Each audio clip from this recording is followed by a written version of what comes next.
So, okay, George, ano yung masasabi mo? Ano yung masasabi mo dun sa mga networkers or mga entrepreneurs na nanonood sa atin ngayon na masasabi mo dito sa ating naging one-on-one coaching? Ano yung pinaka nagbigay sa'yo ng, yun lang pala yun.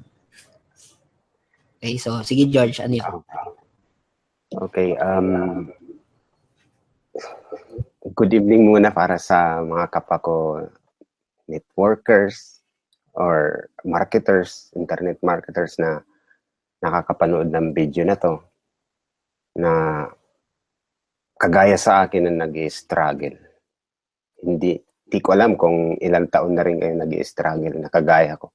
Ako, medyo matagal-tagal na rin at sobrang marami nang nasayang. Oras, effort, lalo na pera. So, ang masasabi ko lang is mas maganda kung hahanap tayo ng tao na nanggaling na dun sa mga struggle natin.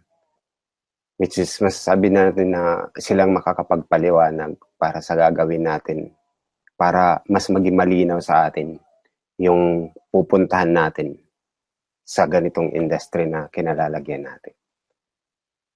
Kasi kung aanhin lang talaga natin sa sarili lang natin, kumbaga kung mag-aalatsamba tayo, sigurado, baka 1,000 sabihin natin, baka 100,000, baka hindi lang ganun ang anuhin natin, tsaka sobrang maraming oras na masasayang. So, yun ang maipapayo ko. Ngayon, sobrang thankful ako kay Coach Risty dahil binigyan ako ng time na magkaroon kami ng one-on-one coaching para maging mas maliwanag sa akin yung mga step by step kong gagawin. Sasabog na yung utak ko sa sobrang dami kong natutunan, nababasa, na napapanood sa video. Masipag ako doon, pero hindi ko alam kung saan ako magsisimula or saan ako magpo-focus. So sobrang laki kong pasalamat nung nag-offer sa akin si Coach Restina kung pwede akong magkaroon ng time para kumbaga, yung one-on-one talaga.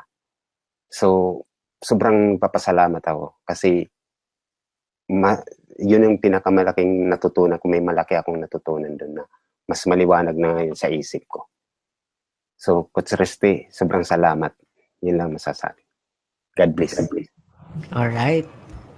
Thank you. And nakikita ko naman na magiging successful ka dyan sa ginagawa mo kasi yung the mere fact na hindi ka nag-stop is malaking ano na yan. Result yun, no? Sa sarili mo. Naging matibay ka kasi nga entrepreneurship patibayan dito no? Oo. Hindi ko alam, basta ayun, isa lang. Pag bumigay ka rito sa entrepreneurship, kalimutan mo na yung sinabi mong pangarap mo sa buhay. Kalimutan mo na yan. Pero dahil ikaw, nakita ko sa'yo at talagang nag-invest ka, no? Hindi lang effort, hindi lang time, pera. Sobra grabe. Sabi ko nga umupo ka ng mabuti, baka malaglag kapag ano. Hindi pa kasama yung mga courses doon. Wala pa yun. Pero at least ngayon, okay na. At nagustuhan mo itong ating naging one-on-one coaching. And I'm happy. Sobrang thankful ako sa nangyari na coaching. Okay. Okay. So, sa mga nanood, action mo na lang ang kulang. At hinihintay na kita. Ikaw naman yung next na i-coach ko. Okay? So, paalam na tayo, Bro George, sa ating mga viewers. Bye-bye. Bye. God bless. Okay.